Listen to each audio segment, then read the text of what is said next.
Buenos días, tardes, noches. Bienvenidas y bienvenidos a su podcast Psiconeuma, donde Avi Ramírez y yo, Diana Colín, estaremos hablando de temas coloquiales desde un punto de vista personal y psicológico. El tema de esta semana es el código ético del psicólogo. Y para empezar, bueno, Avi, ¿cómo estás? Hola, buenos días, tardes, noches. Muchas gracias por estar nuevamente escuchándonos. Espero les guste este tema que es de bastante importancia y relevancia. Estoy muy bien, nuevamente aquí con Diana y pues iniciando con un nuevo tema en esta semanita.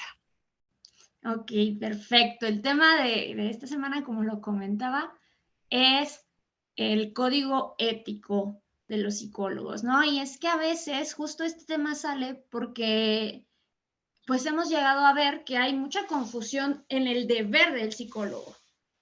Y entonces hay que ir como esclareciendo un poco como cuál es el deber del psicólogo justo desde la ética, ¿no? Y primero pues diferenciar qué es la ética porque suele confundirse con la moral.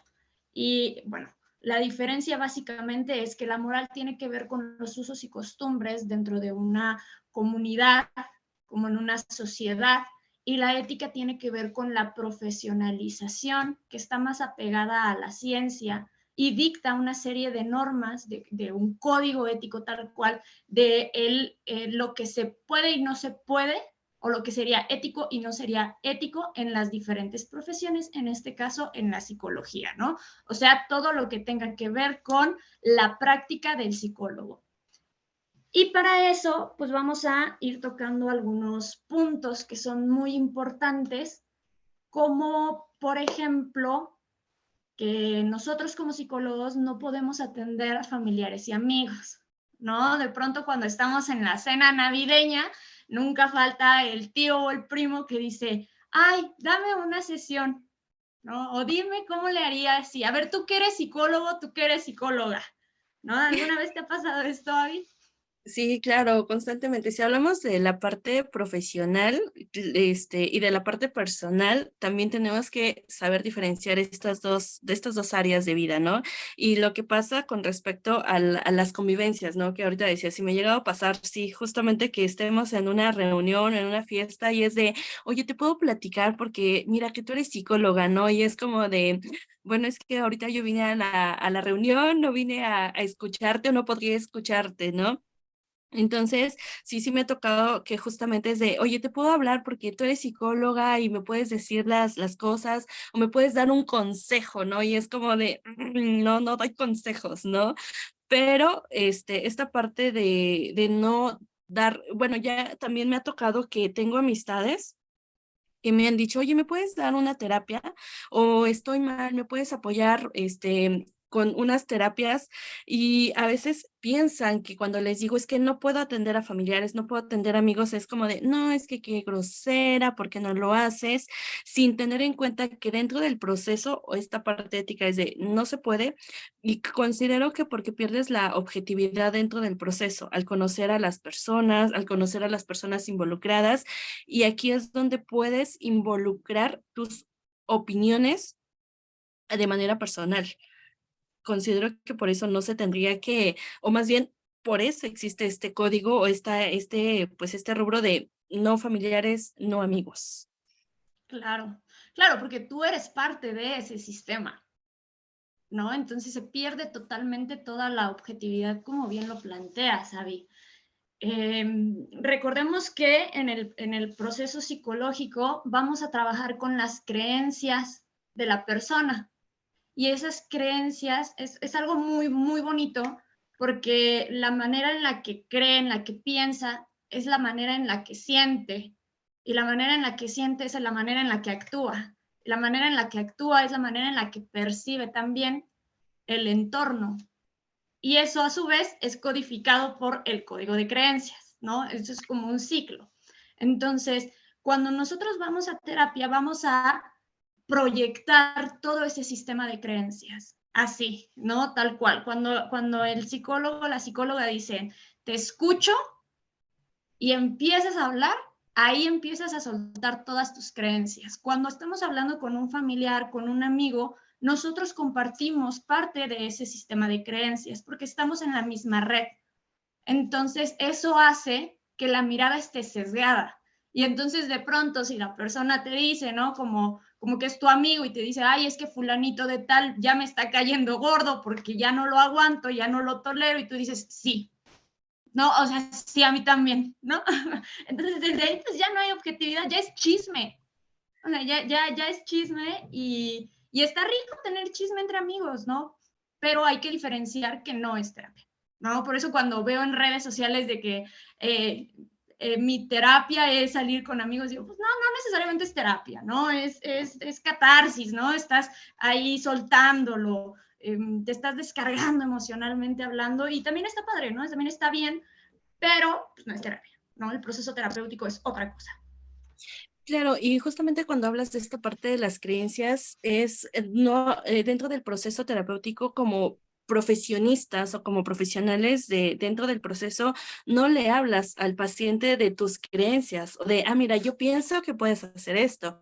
Mira, o ¿por qué no haces esto? ¿No? Sin en cambio, lo haces desde su forma de pensar del paciente y respetas también su forma de pensar porque no vas a hacer que cambie como tú quieres. Y cuando estás con amigos, sí puedes atribuirte esa parte de decirle, ay, mira, pues no me hagas caso, ay, sí puedes hacer esto, ¿no? Que es muy diferente a tener un proceso terapéutico dentro de esta objetividad, ¿no? Y que muchas veces también sí me ha tocado ver que puede cuestionarte, no sé, el paciente o en este caso tus amistades de, ay, ¿por qué lo dices eso? Ay, si no es verdad. Y puede cuestionarte a ti como profesionista esa parte de llevar tu proceso porque ya no está trabajando desde la objetividad, sino ya se vuelve más como una conversación, pues coloquial prácticamente. Claro, claro. Además, aquí conectamos con otro punto muy importante dentro del código ético y es que nosotros no podemos tener un contacto físico con el paciente, ¿no? O sea, bueno, por supuesto, cuando son virtuales, pues queda muy evidenciado que no se puede, pero cuando estamos en la práctica uno a uno, frente a frente, presencial, el psicólogo no puede agarrar de pronto y agarrarle el hombro o abrazarlo, ¿no? O sea, cuando el paciente, por ejemplo, está en descarga llorando, no, eso no es ético. ¿Y por qué no es ético? Porque se estaría violentando su espacio personal. Cuando un psicólogo considera necesario, por ejemplo, cuando estamos hablando de que se hace algún ejercicio de psicodrama, sociodrama, y el paciente tal cual externa que necesita, por ejemplo, un abrazo, el psicólogo tiene que preguntar, ¿estás de acuerdo con que yo te toque, te abrace? Y ya el paciente puede decir sí, ¿no? Pero ahí está el consentimiento. El psicólogo no puede llegar y de pronto y agarrar, ¿no? Tocar. No. Cosa muy diferente cuando estás hablando con una amistad, porque el vínculo es otro. Y entonces si ves a tu amiga, a tu amigo llorar o muy enojado, sí existe esa posibilidad de decirle, oye, tranquilo, ¿no? Respira, ¿no? Pero con el contacto. Cuando estamos en la práctica, no. Porque nunca sabemos cómo lo puede percibir el otro. Claro, y en este caso, hablando de percepciones, hay personas que pueden, bueno, aquí voy a generalizar, pueden decir, ay, qué insensible, ¿no? O que también me ha llegado comentarios con respecto a que a lo mejor una persona está llorando y pues tú tomas esta postura tal vez seria de escucharlo, sí de darle tal vez alguna palabra para que haya una contención, pero no necesariamente te vas a ir a abrazarlo y decirle, ven, no pasa nada, no te apapacho. Y también algunas personas, usuarios lo toman como de qué insensible, ¿no? Me estás viendo llorar y no haces nada, pero también se les explica esta cuestión, ¿no? La parte de, bueno, no puedo tener un acercamiento y que justamente es como tal vez darle el saludo de mano de, hola, buenas tardes, bienvenido, pero bueno, al menos eso es lo que podría realizar solamente con el saludo o a veces, la verdad, ni siquiera lo llevo a cabo, ¿no? Claro. Justamente por esta interpretación de que el usuario o la paciente se pueda llegar a sentir como intimidado de no quiero tener tanta cercanía con la persona. Claro. Además, fíjate, mencionas algo bien importante, ¿no? El apapachar, como justo el contacto físico como una manera de reconfortar, pero eso no nos corresponde. Ese es su proceso. Y qué bueno que salga la emoción y qué bueno que el paciente en consulta llore o se enoje, se exalte, pero es su proceso. Y nosotros, si vamos de pronto y lo tratamos como de apapachar, como de tranquilizar, ¿no? Como de bajar, relajar, eso habla de nuestra necesidad, no de la necesidad del paciente. La necesidad está clara, la necesidad es de descarga. Pero si uno como profesional no es consciente de sus propias necesidades, va a terminar proyectando sus necesidades en el paciente. Y eso nos lleva a otro punto. Nosotros tenemos que estar en nuestro propio proceso psicológico para entonces diferenciar qué es lo mío y qué es lo del paciente. Porque si no está el riesgo de querer sanar en el otro lo que nosotros no hemos sanado, ¿no? Que en psicoanálisis le llamaríamos la proyección, ¿no? De Claro. decir, ay, es que me da mucha cosa que llore el paciente, ¿no? Entonces le acerco el papel, pero ese acercarle el papel es un ya contén tu llanto porque yo no sé qué hacer con el llanto. Por eso incluso si han ido a sesiones presenciales, tal vez se hayan dado cuenta que cuando lloran hay cerca un papel, ¿no? Hay cerca un paquete de Kleenex, pero el psicólogo no te lo acerca, el psicólogo no te lo da. Claro. Justo por esto, porque es el proceso del paciente. Cuando Y el que profesor... te escucho. Y que de alguna manera que hablas de tener como nuestro proceso, creo que lo hacemos desde que estamos en formación, desde que somos estudiantes de la carrera de psicología, se vuelve un requisito el hecho de necesitas llevar tu propio proceso terapéutico hasta para que te puedas graduar, por ejemplo, ¿no? Y una vez que sales, tienes que tener esa responsabilidad de continuar con tu proceso terapéutico y Claro. de trabajar lo que sea necesario para que no haya justamente esas transferencias con el paciente sobre tu propio, pues sí, sobre tu propio proceso, sobre tu propia carga emocional. Claro, Eso eso es sumamente importante, básico, diría yo, sobre todo cuando estás empezando, porque justo, ¿no? O sea, se tiene una cierta manera de praxis, pero cuando tú vives el proceso se tiene otra, porque lo ves desde la diferencia, desde decir, ok, esto ya no es mío, esto ya no me corresponde a mí.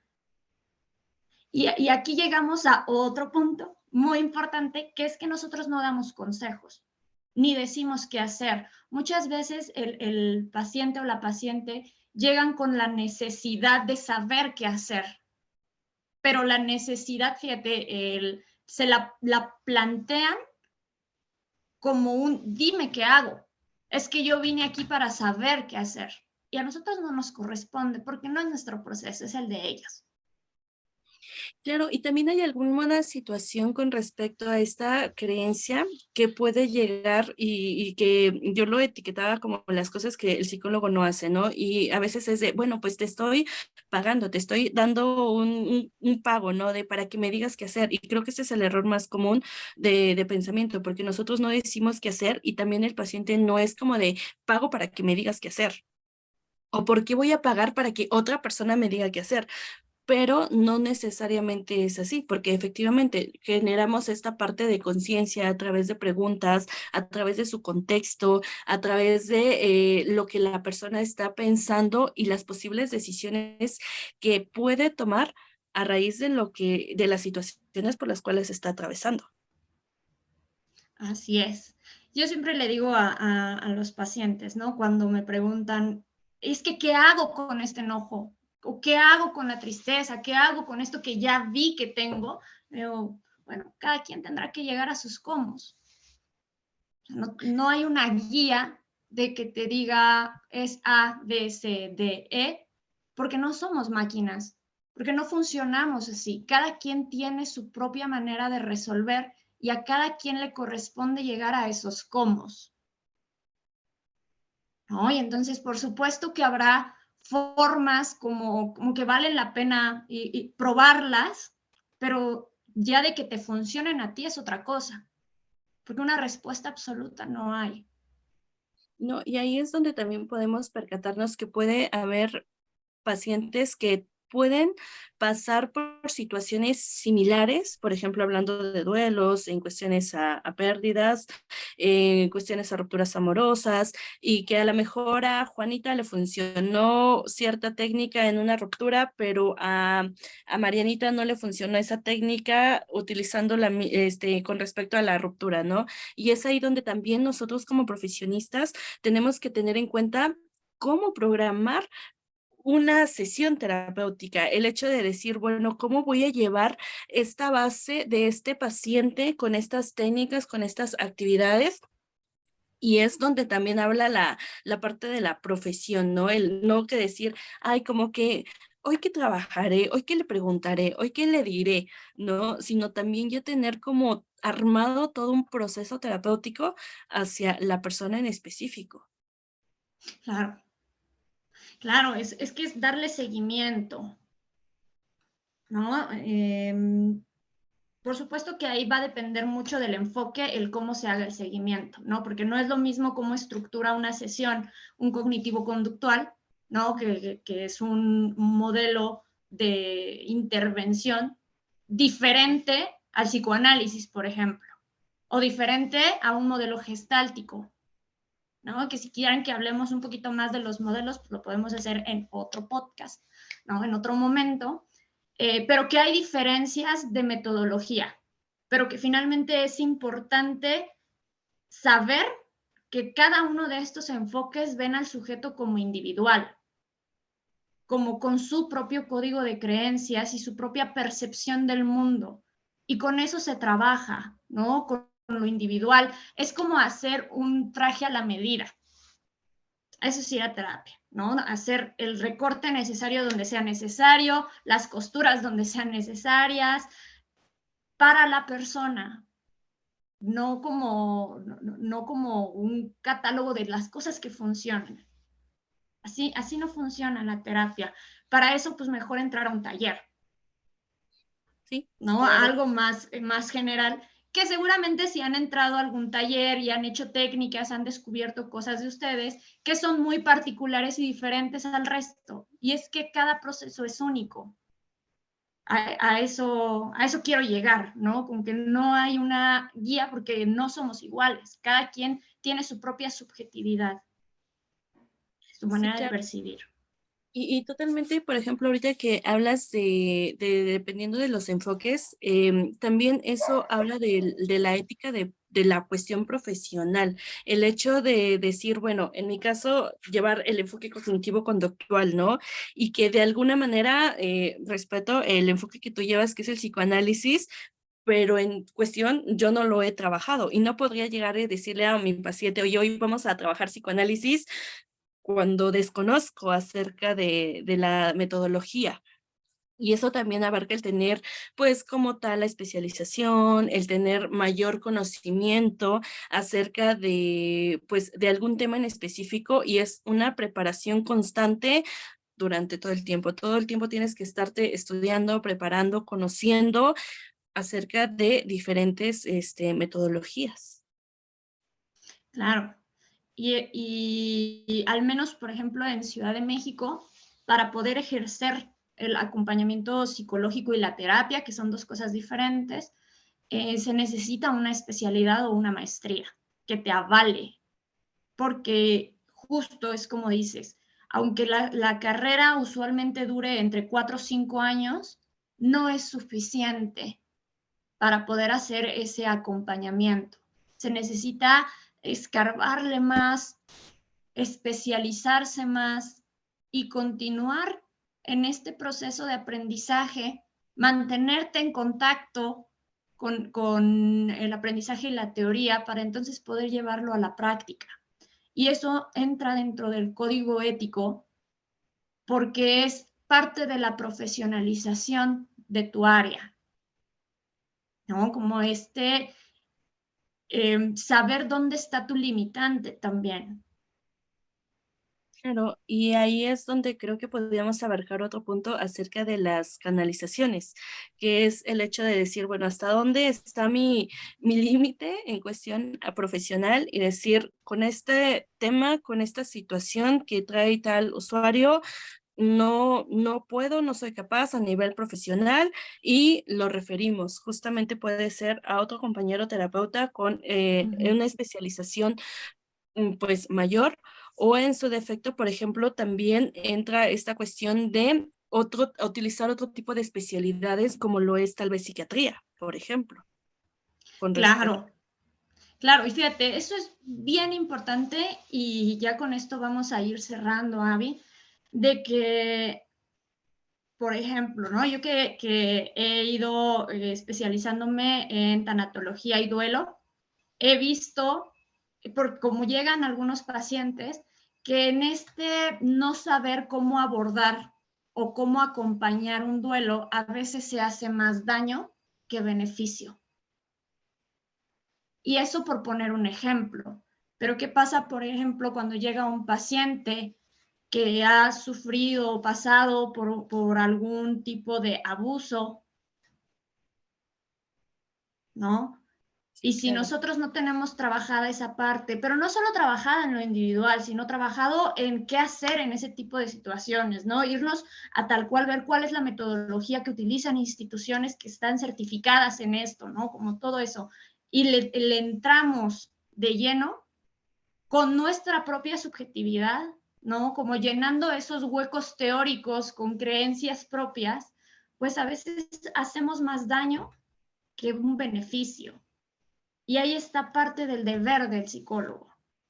Si estás Claro. viendo que esto es algo que a ti no te compete porque tienes limitantes, ya sea en creencias o ya sea en tal cual especialización o conocimiento, es mejor canalizar, porque siempre vamos a estar en pro del paciente, no de nosotros mismos.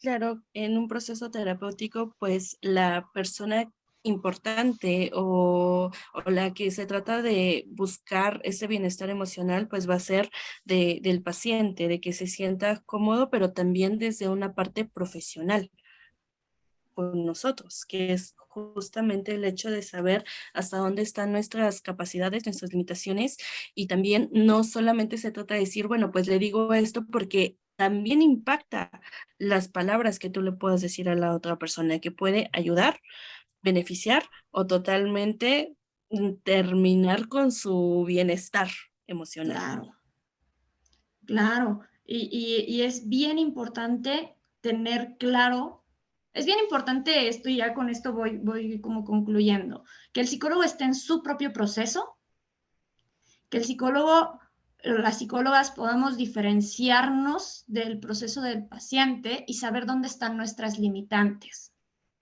Eso es básico, porque no sabes la cantidad de veces que he escuchado pacientes decir, fui a tal institución gubernamental y el psicólogo me gritó, ¿no? Me regañó, me preguntó así directamente que hubo alguna vez una situación que se me hizo mucho ruido, que fue él que le dijo, ya me desesperé de ti. Entonces, fíjate el impacto, ¿no? O sea, por supuesto, eso es poco ético, incluso poco profesional, ¿no? Y que tiene un impacto lo que decimos, por más grande o chico, insisto, jamás vamos a saber cómo lo interpreta el otro. Hay una frase de Lacan que me gusta mucho que dice, podrás saber qué dijiste, pero nunca sabrás qué escuchó el otro. Y es Oh, cierto, en proceso psicológico queda muy evidenciado, ¿no? De pronto estas interpretaciones que hace el paciente, como lo mencionabas, ¿no? De que, ay, es que es muy fría porque no se acercó conmigo. Pues es lo que él interpreta desde su sí, claro. visión de la vida, Claro, ¿no? y también ahí viene justamente la parte de bueno, sé que entraríamos en otro dilema de lo que es la realidad, pero es cómo está percibiendo su realidad. Y Claro. es ahí donde también, pues, a raíz de eso, pues, influyen otros aspectos. Pero bueno, eso es con respecto a los pacientes, pero regresando a nosotros como profesionistas, pues, es justamente por algo existe un código ético en el cual como profesionales nos tenemos que acatar, porque no es lo mismo lo que dice Abby a lo que dice la psicóloga Abby, que es, pues, 2 cosas totalmente, pues, diferentes con respecto a la profesión, pues, que estamos, llevando a cabo en nuestro día a día. Claro, por supuesto. Aunque también pienso que el ramo en el que estamos nos exige congruencia, totalmente. Bueno, todos los ramos que tienen que ver con la salud exigen congruencia, pero no para el otro, para nosotros mismos, Sí, ¿no? O sea, totalmente. ¿cómo hablo de la importancia de ir a terapia si yo misma no voy a terapia o nunca he experimentado un proceso de terapia? Por ejemplo, ¿no? Digo, por poner unos de muchos sobre la mesa, pero buenísimo. Sí, Qué sería rico me supo hablar de esto. Ya lo tenía que sacar. Ya lo tenía claro, que hablar. totalmente. Justamente, nada más para irte terminando con esto, hablar de la ética, de la moral, del código ético, también implica, dices tú, congruencia, hablar también de nuestros propios valores que tienes hacia con los pacientes, totalmente, y hacia, digamos, hacia la forma de trabajo que puedes llegar a tener, porque principalmente son ellos los importantes dentro de nuestra profesión, al igual que nosotros como profesionistas. Entonces, también no descartemos los valores que podemos llegar a tener como personas. Claro, ahí está la congruencia totalmente, Avi. Si tú en tu vida diaria como profesionista eres honrado, honesto, sincero, responsable, en la práctica lo vas a hacer. Porque no es como que entres a consulta y seas otra persona. ¿Dejas creencias de lado? Sí, por supuesto. Pero los valores, la integridad, todo está en parte del ser. Y el ser eres tú. Y llámese que estés ejerciéndolo en un consultorio, recursos humanos, conferencista, que trabajes en una empresa, que seas mecánico. Si tus valores personales son claros, tu práctica profesional de oficio, tu práctica en el relacionamiento con los otros va a ser congruente y va a ser clara.